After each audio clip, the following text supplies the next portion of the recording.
नमस्कार साथियों, आप सभी का अपने YouTube चैनल पर हार्दिक स्वागत है। मैं आज आपको 4 पॉइंट है यानी तैयारी किस प्रकार करें। साथियों, कोई तैयारी किस प्रकार करता है उस पर बात मैं नहीं करूंगा।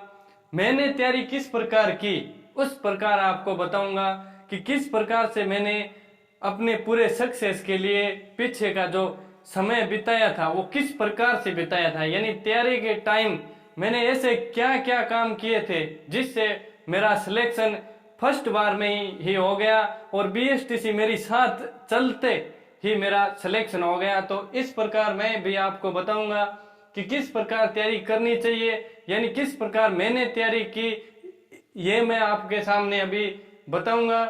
सबसे पहले तो है अपना टाइम टेबल। तो साथियों, किस प्रकार से टाइम टेबल बनाएं। टेस्ट सीरीज, क्या टेस्ट सीरीज देनी चाहिए या सीधे ही एग्जाम में ही जाएं, टेस्ट न दें, कोर्स को पढ़ें, सिलेबस को पूरा कैसे करें, क्या पढ़ें क्या छोड़ें, तैयारी को बेहतर बनाने के लिए किन किन सोर्स का प्रयोग करें। तो साथियों, सबसे पहले मैं टाइम टेबल का बात कर लेता हूं। तो अपने जो रोज का टाइम टेबल है उसको कभी तोड़ना मत, उसे रोज फॉलो करते रहना। यानी टाइम टेबल की अगर मैं बात करूं तो किसी को सुबह जल्दी उठ के पढ़ना अच्छा लगता है, किसी को देर रात तक पढ़ना अच्छा लगता है।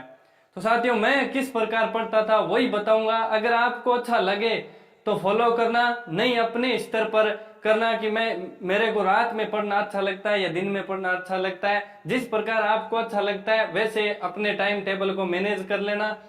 मैं टाइम टेबल का बताऊं तो मैं सुबह 5 बजे उठता। 5 बजे के बाद में 10-15 मिनट इधर उधर घूम के, और सुबह उठते ही आप कभी फोन मत चलाइए। फोन को आप 10 बजे तक कभी भी मत चलाना। फोन को 10 बजे के बाद ही फोन का यूज करना, चाहे आप कोर्स ही क्यों नहीं कर रहे हो। सुबह से लेकर 10 बजे तक आप 5 बजे से लेकर 10 बजे तक आप अपनी किताबों से पढ़ें। और टाइम टेबल सुबह 5 बजे उठ गए, 5 बजे के उठने के बाद में 9 बजे तक पढ़े। 9 बजे के बाद में फ्रेश होने के बाद आप 12-1-2 बजे तक पढ़ सकते हो। 1 बजे तक पढ़े और 3 बजे तक रेस्ट। 3 बजे के बाद में मैं पढ़ता था शाम को 7 बजे तक, 7 से 8 1 घंटा रेस्ट। फिर 8 बजे से लेकर रात को 11 बजे, यानी 11 बजे बज गई, उसके बाद में मैं कभी भी किताब को लेकर ऐसे नहीं कि जुनून आया कि मेरे को कुछ भी हो जाए अब लगना है, रात पढ़ूं दिन और रात कर दूं, ऐसा नहीं करना है। आपको 11 बजे टाइम है, आपका हो गया और आप सो जाइए उसके बाद में। तो साथियों, इस प्रकार आप तैयारी करोगे। और कुछ लोग ऐसे सोच रहे हैं, ऐसे भी बोलते हैं कि हम तैयारी करते हैं लेकिन अपने को पता नहीं चलता कि अब हमारी तैयारी सही दिशा में हो रही है या गलत दिशा में हो रही है। तो साथियों, जब भी आप शाम को सोते टाइम पूरे दिन में आपने क्या किया वो आधे घंटे के अंदर रियलाइज कर लो। फिर आपको अपने आप ऐसे महसूस होने लग जाएगा कि हमने तैयारी की या ऐसे पूरा दिन निकाल दिया। तो टाइम टेबल की बात हो गई। मैं टेस्ट सीरीज पर सबसे अंतिम में आऊंगा। आप वीडियो को स्किप मत करना, अंतिम तक देखते रहना। सिलेबस को पूरा कैसे करें, हम किस प्रकार अपने सिलेबस को पूरा कर सकते हैं। तो साथियों, मैं आपको बता दूं कि सिलेबस को पूरा करने के लिए पहले तो आप पूरे सिलेबस को एक कागज पर लिख लीजिए। और लिखने के बाद मेरा यही मैटर था कि मैं पूरे सिलेबस को कागज पर लिख लिया। लिखने के बाद में अपनी मेज के सामने दीवार पर चिपका दिया और रोज आज ये पॉइंट करना है, आज ये पॉइंट करना है, ऐसे कर कर मैंने सारे पॉइंट कर लिए। और यकीन मानो अंतिम में आपको ऐसे लगेगा कि मैंने इस पॉइंट को, क्योंकि आज ये पॉइंट करना है, उस पर टिक लगा दिया। मेरे टिक हो गए 10-10, एक पॉइंट पर 10-10 टिक हो गए। आपको अंतिम में ऐसे लगेगा कि मैंने कुछ छोड़ा ही नहीं है, एक पॉइंट पर 10-10 टिक लगा दिए। अगर हम सिलेबस को पूरा नहीं देखते हैं और अपना पेपर आता है उसे पहले के पेपर अगर हम नहीं देखते हैं तो हमें पता नहीं चलता है कि पेपर का स्तर किस प्रकार आएगा, सिलेबस में हमने कितना कर लिया, कितना अभी तक बाकी है। तो आप इस प्रकार भी अपने सिलेबस को लिख कर रोजाना एक पॉइंट, आज ये करना है, आज ये करना है। और साथियों, मैं आपको बता दूं, आप छोड़ना मत किसी भी तथ्य को। ऐसे नहीं, कुछ साथी ऐसे बोलते हैं कि कोई नहीं, अब नहीं, ये पॉइंट अपन बाद में कर लेते हैं, आगे कर लेंगे, एग्जाम के नजदीक कर लेंगे। आपको ऐसा नहीं करना है, चाहे आपको 20 मिनट ही क्यों नहीं देना हो, आधी घंटा क्यों नहीं देना हो, लेकिन आप रोजाना उसको करते रहिए, एक भी पॉइंट को नहीं छोड़े। रोजाना चाहे आधी आधी घंटे अपने सिलेबस के पॉइंटों को करें, लेकिन रोज करना है। कोई भी पॉइंट हो, सिलेबस को पूरा करना है, क्या पढ़ें क्या छोड़ें। तो साथियों, अपना जो एग्जाम है 3rd ग्रेड का, वो इतना कठिन हार्ड उसमें पेपर में प्रश्न नहीं आते हैं।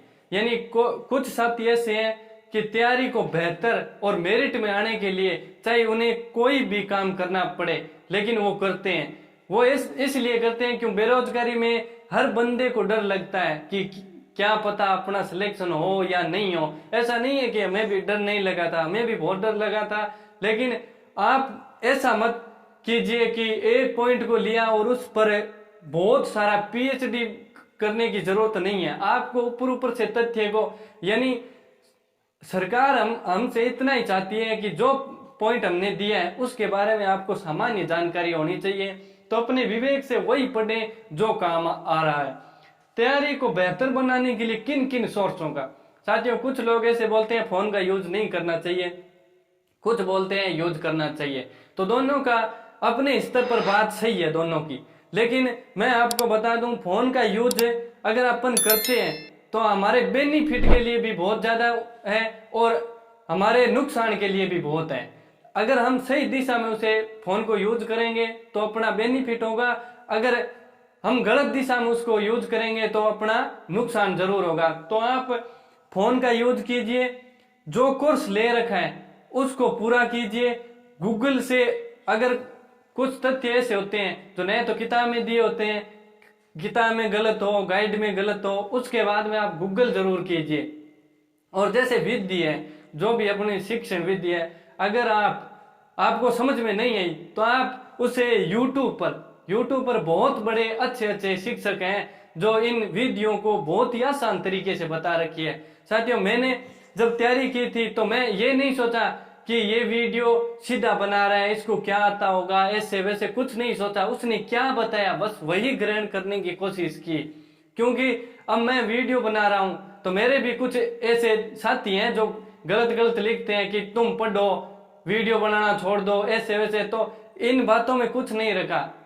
अपनी ये सोचो कि अपन यूट्यूब को अगर यूज कर रहे हैं तो उससे कितना अपन प्राप्त कर सकते हैं, यही सोचो। ये नहीं कि इस पर ये लिखे, उससे कुछ फर्क नहीं पड़ेगा उसे, क्योंकि वो अपना कर्म कर रहा है।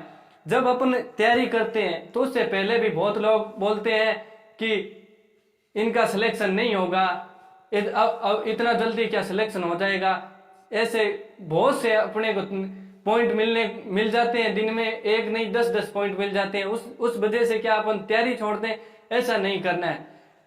और मैं अब बात करता हूं अंतिम टेस्ट सीरीज पर। तो साथियों, मैं भी और मेरे साथ जो शिक्षक लगे हैं उनसे भी मैंने राय ली कि क्या अब जो तैयारी करें उनको टेस्ट सीरीज का क्या करना चाहिए। तो साथियों, उन्होंने जिससे मैंने पूछा है तो उन्होंने कहा जितना ज्यादा हो सके, चाहे ऑनलाइन हो चाहे ऑफलाइन हो, ऑफलाइन से अच्छा है ऑनलाइन। अगर ऑफलाइन में आप जाओगे, आपका टाइम भी जितना जाओगे उतना टाइम तो खराब होगा ही, लेकिन ऑनलाइन में आपने ईमानदारी से अगर तैयारी कर रहे हो तो ऑनलाइन निकाला और उसे टेस्ट को कर दिया। आपको किसी से कोई दुश्मनी नहीं है, चाहे कोई भी चैनल वाला हो, आपको अगर टेस्ट फ्री में दे रहा है, 150 रुपए में दे रहा है, तो आप उस टेस्ट को जरूर कीजिए। जितना ज्यादा हो सके आप टेस्ट को जरूर कीजिए, क्योंकि आप जब एग्जाम में जाओगे तो आप उस प्रश्नों को देखकर, अगर आपने बहुत सारे टेस्ट किए हैं तो प्रश्नों को देखकर नर्वस नहीं होंगे। क्योंकि मैं आपको बता दूं, मेरे को संस्कृत में उतना ज्यादा नहीं आ रहा था, लेकिन मैंने साफल्य कोचिंग से टेस्ट सीरीज ज्वाइन की थी, जो फ्री पढ़ाते थे वो सर। क्योंकि फ्री टेस्ट लेते थे तो मैंने कम से कम 150-200 टेस्ट सीरीज दे दी, और 200 टेस्ट सीरीज में 30 के 30 प्रश्न आए थे।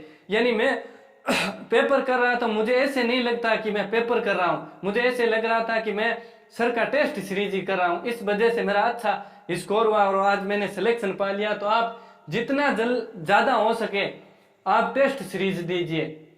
अपने तैयारी को बेहतर बनाने के लिए आपको जिस भी सोर्स का यूज करना हो आप कीजिए, जैसे भी आपको करना हो कीजिए, छोड़ना मत।